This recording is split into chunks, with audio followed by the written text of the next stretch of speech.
예수님이 제자들과 함께 있었어요. 예수님은 이제 3년간의 공생의 마지막 기간을 보내고 계셨던 거예요. 그 감람산에서. 장차 닥칠 일이 뭔가를 아시겠죠. 예수님께서는 그거를 알고 제자들에게도 나눴지만 제자들은 한 번에 알아듣진 못해요. 내가 이렇게 살아가는 예수님이, 내가 따르는 예수님이 죽는다고? 쉽게 이렇게 와닿지 않는 내용이잖아요. 어쨌든 그랬습니다. 그래서 예수님께서는 제자들에게 마지막 가르침을 주시기 시작했어요. 마지막 가르침을 주시는데 제자들이 언제 조용히 다가와서 한 가지 묻는 거예요. 예수님, 예루살렘 성전이 무너지고 멸망하는 때가 언젠가요? 예루살렘의 마지막 때를 물어보는 거예요. 멸망할 때, 무너지는 때가 언제냐고 물어보게 됩니다. 그리고 주님이 임하시고 세상이 끝나는 날에는 어떤 징조가 있을까요? 자, 여러분, 이 질문에서 뭔가 한 가지 이상한 게 느껴지지 않습니까? 뭔가 이상한 게 느껴지지 않아요? 저는 이 질문을 보고 뭔가 좀 이상했어요. 좋아, 예루살렘 성전이 무너지고 멸망하는 때는 언젠가 궁금할 수 있어요. 그런데 두 번째 질문이 조금 이상하지 않아요? 두 번째 질문이 뭐였죠? 주님의 임하심과 세상 끝에는 무슨 징조가 있겠습니까? 응? 주님이 누군데? 너네 앞에 있었잖아요. 그쵸? 너네 앞에 있었는데 주님의 임하심과 세상 끝에는 무슨 징조가 있겠냐라고 물어본 거예요. 이걸 쉽게 말해서 두 글자로 얘기할 수 있는데 뭐에 대해서 물어본 거예요? 종말에 대해서 물어본 거예요. 세상 끝. 여러분, 세상 끝에 대해서 생각해 본 적이 있어요? 지금 태양이 무한한 것 같지만 태양이 자기의 생애 주기가 있다라고 하죠. 자기의 생애 주기가 몇 년을 동안 이렇게 에너지를 발산하면 이렇게 그냥 더 이상 에너지를 발산하지 않는 죽은 별이 된다고 하는데 그게 주기가 100억 년이래요. 100억 년. 생각보다 짧죠? 여러분 한 200억 살 거잖아요. 그쵸? 되게 짧은, 어떻게 보면 말도 안 되게 긴 시기라고 볼 수도 있겠지만 결국에 우리가 알 수 있는 건 태양에도 뭐가 있다? 끝이 있다라는 거예요. 우리에게 무한정으로 에너지를 제공해주고 우리에게 언제나 이런 좋은 것들을 줄 것 같은 그런 태양이지만 태양도 언젠가는 소멸한다라는 겁니다. 그리고 예수님께서 분명히 약속하셨죠? 언젠가 이 세상은 종말이 올 거라 라고 예수님께서도 얘기를 하셨습니다. 여기서 예수님께서는 종말의 징조와 큰 환난에 대해서 먼저 이야기를 하시고 그것에 대해서 야, 너네 이렇게 준비하면 돼 라고 얘기를 하시는데 어떻게 얘기를 하시냐면 예화를 통해서 얘기를 하시는 거예요. 예를 들어서 얘기를 하시는 거예요. 그래서 여러분들도 잘 아는 예가 바로 오늘 본문에 나오는 성경 말씀에 나오는 바로 그 예입니다. 열처녀의 비유라고 흔히들 알고 있는 그런 비유예요. 자, 열처녀의 비유 아는 친구들 한번 손들어 봅시다. 조용히 마음속으로만 손들어 봐요.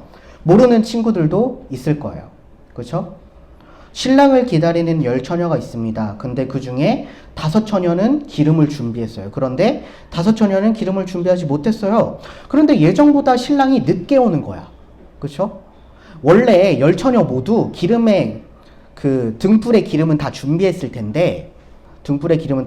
텐데 신랑이 제 시각에 왔으면 10명 다 상관이 없었을 거예요. 그런데 신랑이 제 시각에 왔다 안 왔다? 안 왔다. 안 왔으니까 5명의 처녀는 기름을 미리 준비했다 했잖아요. 예비용 기름을. 그래서 예비용 기름을 준비했으니까 그 신랑이 올 때까지 기름을 계속 채우면서 기다릴 수 있었던 거예요. 그런데 나머지 5명은 불이 꺼지니까 신랑을 기다릴 수가 있어 없어? 없잖아요. 그러니까 얼른 집에 가서 기름을 가져야겠다 라고 하고 기름을 가지러 가는 그 순간 신랑이 딱 온 거예요. 기가 막히죠, 타이밍? 그런 거예요. 그런 비유예요. 그런데 이게 하나님 나라와 연관이 되어 있다라고 합니다. 자, 여기서 신랑이라는 건 누구를 이야기합니까? 예수님을 이야기할 거잖아요. 예수님. 그쵸? 예수님이 이 땅에 다시 오신다고 했는데 우리는 마치 열처녀처럼 기다리고 있는 거예요. 기다리고 있는데 다섯 처녀 이렇게 나눠졌잖아요. 그쵸? 다섯 처녀는 뭐예요? 기름을 준비한 처녀들. 그리고 나머지 다섯 처녀는 기름을 준비하지 못한 처녀들. 결국에 준비에 대한 이야기를 하는 거예요. 우리는 신랑이 언제 올지, 예수님이 언제 올지 안다, 알지 못한다? 알지 못한다. 그런 거 혹시 아는 친구 있다면 전도사님한테 카톡으로 링크 좀 보내주세요. 전도사님이 뭐 티맵을 찍든 어떻게든 찾아갈 테니까, 그날과 그때를 안다면. 근데 우리는 그날과 그때를 전혀 알지 못해요. 그렇기 때문에 재림에 대해서 생각을 하고 예수님이 다시 오는 것에 대해서 소망을 하는 사람들은 먼저 첫 번째로 어떻게 되냐면 준비를 해요. 준비. 뭐를 한다고요? 준비를 한다고요. 아까 미련한 자와 슬기 있는 자의 차이점이 뭐였어요? 바로 기름이었잖아요. 그렇죠? 기름을 미리 준비했더라면 그 나머지 다섯 사람도 신랑이 올 때 자기 집에 가 있었을까요? 기름을 준비하러 딴 곳에 갔을까요? 아니에요. 그 기름을 준비하지 못했기 때문에 그 다섯 사람은 나머지 다섯 사람이 기름을 준비해서 계속 신랑을 기다리는 것에 반해서 갔던 거예요. 다른 곳으로 빠졌던 거예요. 겉으로 보기에는 사실 성경에는 미련한이라고 적혀 있는데 미련한 다섯 처녀도 크게 문제가 없어 보여요. 처음 시작했을 때는. 그렇죠? 등불을 켤 수 있다는 건 다섯 처녀, 열 처녀 모두 기름을 가지고 있었다라는 뜻이니까요. 그렇죠? 근데 문제가 생겼잖아요. 문제가.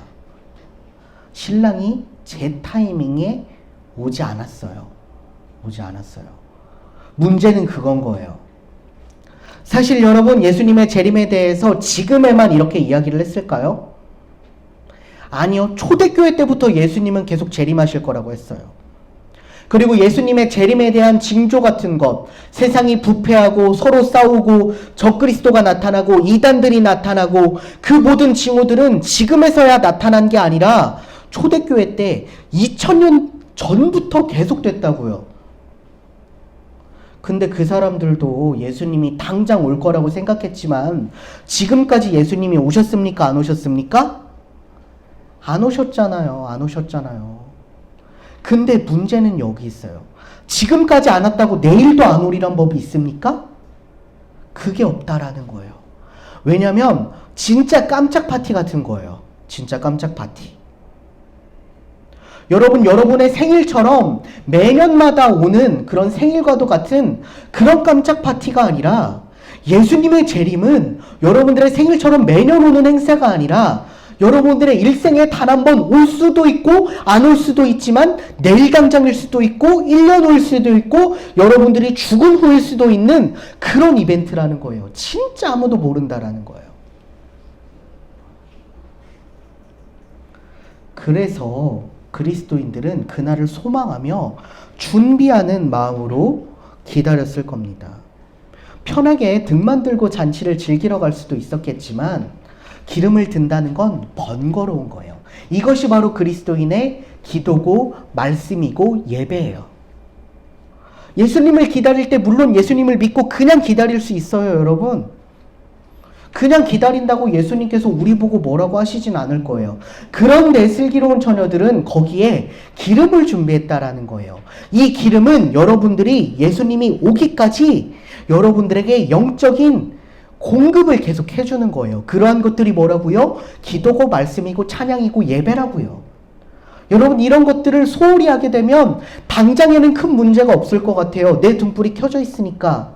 그런데 여러분, 등불이 딱 꺼졌을 때 예수님이 딱 오신다면 여러분들은 거기서 뭐라고 하실 거예요? 예수님께서 야, 너 내가 기다리라고 했잖아. 너 내가 기름 가지고 기다리라고 했잖아. 근데 왜 너 등불을 꺼놨어? 너 왜 영적인 등불을 꺼놨어? 라고 물어본다면 여러분들 뭐라고 대답하실 거예요? 이거라도 좀 가져가실래요? 꺼진 등불 드릴 겁니까? 그게 안 된다라는 거예요.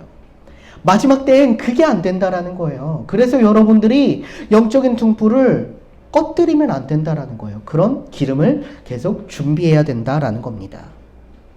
두 번째, 재림을 소망하는 사람은 깨 있어요. 깨어 있어요.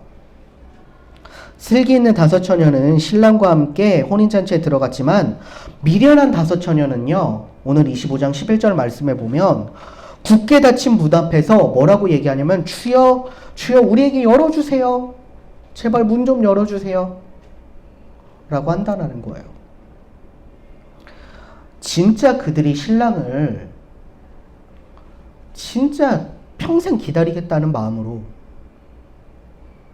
최소 내가 오늘 밤은 신랑을 기다리겠다는 마음으로 등불을 준비했더라면 이런 일이 없을 거예요. 그런데 신랑은 어떻게 보면 매정한데 여러분 이걸 잘 생각해요. 하나님은 공의로우신 분이에요. 예수님은 공의로우신 분이에요. 잘한 것에 대해서는 그 10배, 100배, 1000배까지도 갚아주시지만 못한 것에 대해서는, 안 한 것에 대해서는 칼 같으신 분이에요. 그래서 그냥 문을 딱 닫아버리는 거예요. 열어주세요, 열어주세요 해도 열리지 않을 거예요. 예수님께서는 말씀하셨어요. 마태복음 7장 21절에 나더러 주여 주여 하는 자마다 다 천국에 들어갈 것이 아니요 다만 하늘에 계신 내 아버지의 뜻대로 행하는 자라야 들어갈 수 있다라고 했어요. 여러분 이것에서 슬기로운 다섯 처녀가 이걸 준비했다라는 거예요. 여러분 주여 주여 한다고 천국에 다 들어가는 것이 아니래요. 주님을 안다면 주님의 뜻대로 행해야 됩니다. 바리새인과 서기관들 여러분들 많이 욕하고 많이 저 사람 되게 막 그런 대명사가 됐죠. 야, 너 되게 바리새인 같아. 너 되게 나쁜 사람 같아. 근데 그 사람들은 누구보다 예배에 열심이었고 누구보다 기도에 열심이었고 누구보다 자신의 것을 하나님 앞에 드릴 줄을 아는 사람이었어요. 그런데 그 사람들의 문제는 뭐였어요? 겉으로 그랬다라는 거예요. 겉으로. 그래서 경건의 모양은 있으나 능력이 없다라고 이야기를 합니다. 예수님께서는 이 비유를 통해 결론적으로 말씀하시는 건 뭐냐면 마태복음 25장 13절에 오늘 본문에 나와 있죠. 그런즉 깨어있으라 너희는 그날과 그때를 알지 못하느니라. 안다고요? 모른다고요. 슬기로운 다섯 처녀는 알고 있었기 때문에 등불을 준비했던 걸까요? 슬기롭지 못한 어리석은 다섯 처녀는 몰랐기 때문에 등불을 준비 못했던 걸까요? 아니요. 10처녀 모두 몰랐어요. 10명 중에 한 사람이라도 알았다면 이러지 않았을 거예요. 그쵸? 에이, 솔직히 여러분 그런 동지애라는 게 있잖아요. 그쵸? 10명이 이렇게 같이 모여가지고 한날 한시에 같은 신랑을 기다리는데 야, 신랑이 몇 월 몇 시에 온대 하면 야, 몇 월 몇 시에 온대? 몇 월 몇 시에 온대? 해가지고 10명이 어느 정도 좀 쉐어하지 않았겠어요? 그쵸? 여러분들 시험 기간이라서 컨닝을 하는 건 안 되지만 여러분들 시험 범위 친구들과 물어보면 안 알려줍니까? 알려주잖아요. 그런 것과 같은 거예요. 야, 예수님께서 언제 몇 날 몇 시에 온대 라는 걸 단 한 사람이라도 알았다면 다른 친구들한테 얘기해 줬을 것 같아요. 저는. 근데 그 10사람 중 한 사람도 알지 못했다라는 거예요. 그런데 똑같이 모르는 그 상태에서 차이점이 나타나는 게 바로 준비의 차이점이 나타난다라는 거예요. 여러분, 여러분의 시험과도 똑같죠. 여러분들 기말고사 범위 알려주지만 여러분들 그 중에서 무슨 문제가 나올지 압니까? 모르잖아요. 선생님이 야 1번은 뭐 2번은 뭐 3번은 뭐 이렇게 알려주고 시험 보는 그런 데가 있습니까? 없잖아요. 그렇죠? 그런데 시험을 잘 보는 친구와 못 보는 친구의 차이점은 뭐예요? 똑같은 범위를 가지고 똑같은 선생님한테 배운 걸 똑같이 공부해서 시험을 보는데 어떤 사람은 시험 문제를 알아서 잘 보는 거예요? 아니잖아요. 시험 문제를 똑같이 보름에도 불구하고 공부를 했고 준비를 했기 때문에 잘 보는 거잖아요. 아닙니까? 그런 거예요. 여러분들 전교 1등이 시험 문제를 다 알아서 전교 1등이고 전교 꼴등이 시험 문제를 하나도 몰라서 전교 꼴등이 아니라는 거예요. 똑같이 문제는 모르지만 준비하는 사람이 전교 1등이라는 거예요. 마찬가지예요. 예수님이 오실 때를 준비하는 사람이 예수님이 올 때 칭찬받을 수 있는 거예요. 마지막, 재림을 소망하는 사람은 주인이 누군지를 알아요. 5 처녀가 깨어 준비하고 그런 결과 결혼잔치에 참여하는 은혜를 누리게 돼요. 성경에서는 그냥 결혼잔치라고 나와 있지만 여러분들 우리에게 적용하면 뭡니까? 하나님 나라를 들어가는 영광을 누리게 되는 거예요. 미련한 5 처녀는 예수님께 예수님은 아닌 신랑에게 이런 소리까지 들어요. 내가 너희를 알지 못한다 라는 이야기까지 들어요. 어떻게 보면 안타깝지만 어떻게 보면 공의로우신 하나님의 입장에서는 너무도 명확한 대답이에요. 내가 온다라고 했잖아. 약속했잖아. 분명히 약속했잖아. 온다 했는데 왜 준비 안 했어? 고로 나는 너희를 알지 못해 라고 이야기를 합니다. 슬기로운 5 처녀는 신랑의 잔치에 참여해서 신랑과 관계 있는 사람으로의 은혜를 누리게 됩니다. 마태복음 25장 14절에서 30절에 여러분들 너무나도 잘 아는 달란트 비유에서도 이와 같은 내용이 나옵니다. 그렇죠? 5달란트, 2달란트, 1달란트 가진 사람에게 주인이 언제 돌아올 거라고 언지라도 줬다면 야 내가 그래도 한 1년 있다 오지 않겠냐? 그러면 그 1달란트 가진 사람도 한 7개월, 8개월 놀다가 나머지 한 4개월은 열심히 일하지 않았겠어요? 그쵸? 근데 당장에 언제 돌아올지도 모를 사람처럼 떠났다가 갑자기 돌아와서 야 내가 전에 맡긴 달란트 있지? 그거 한번 가져와봐 라고 했을 때 그 1달란트 가진 사람은 억울할 수 있어요. 그런데 가장 큰 차이점이 거기서 나타난다라는 거예요. 똑같이 모르고 똑같이 준비하라고 얘기도 안 했는데 갑자기 오신다라는 거예요. 그것이 바로 예수님의 재림이라는 거예요. 그 결과 5달란트, 2달란트 받은 종은 착하고 충성된 종아 내가 작은 일로 충성하였음에 내가 내게 큰 일로 내게 맡기리니 내 주인의 즐거움에 참여할지어다 라고 했죠. 그리고 1달란트 받은 사람, 그 1달란트 받은 사람도 결과적으로 주인에게 손해를 끼친 겁니까? 아니잖아요. 1달란트 묻어가지고 같이 이렇게 줬으니까 사실 오늘날로 따지면 그냥 은행에다 맡겼다가 이자 쳐서 준 거잖아요. 그렇죠? 썩 나쁘진 않은 것 같은데? 근데 그게 아니라는 거예요.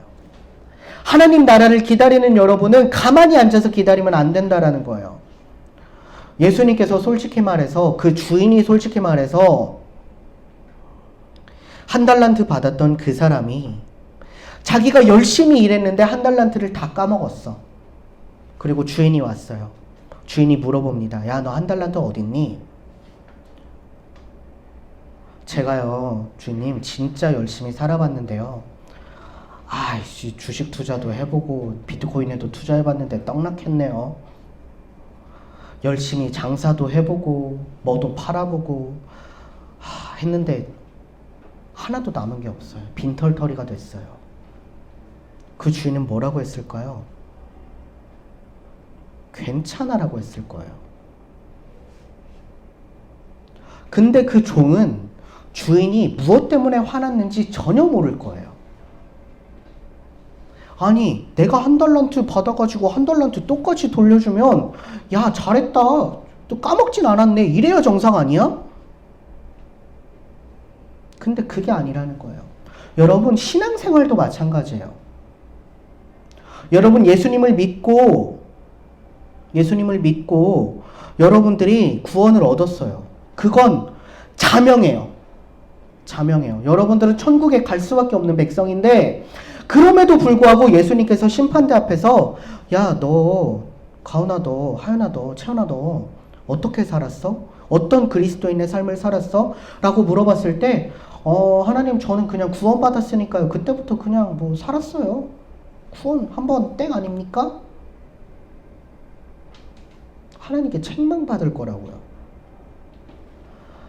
여러분들이 쓰러지고 넘어지고 마귀에게 시험을 받고 인생의 구렁텅이에 빠질지라도 여러분들의 신앙을 지키려고 노력을 하고 말씀을 보려고 노력을 하고 기도를 하려고 노력을 하면 여러분들의 인생 가운데 아무리 실패를 겪어도 하나님께서는 괜찮다라고 하신다고요.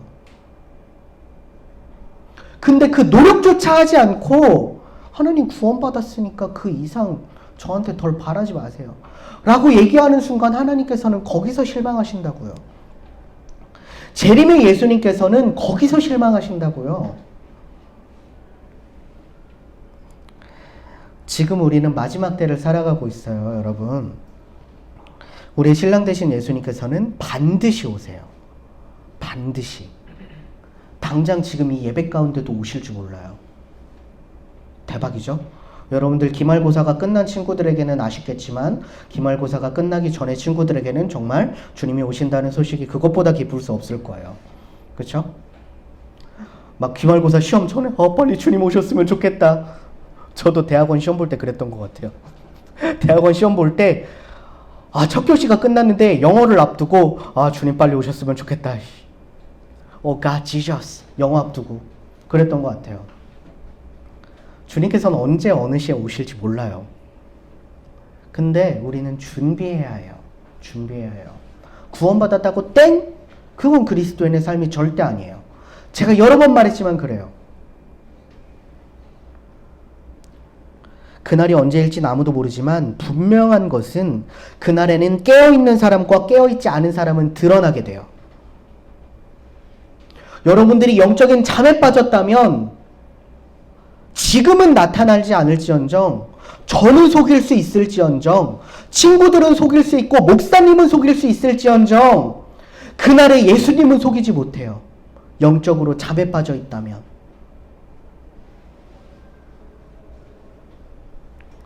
그 나라 그 의를 구하며 매일매일 신앙의 내용을 신앙의 실체를 채우는 작업들을 해야 돼요. 여러분들이 말씀 봄으로 기도함으로 여러분들의 신앙의 등불을 꺼지지 않게 해야 돼요. 지금은 결코 드러나지 않아요. 결국 드러나는 건 그날 그때 예수님이 오시면이에요. 우리는 예수님이 어서 오세요 라고 소망하며 기도해야 되지만 그것만큼 중요한 것은 예수님이 오셨을 때 내가 준비되어 있기를 기도하는 우리 모든 고등부가 되었으면 좋겠습니다. 기도하겠습니다.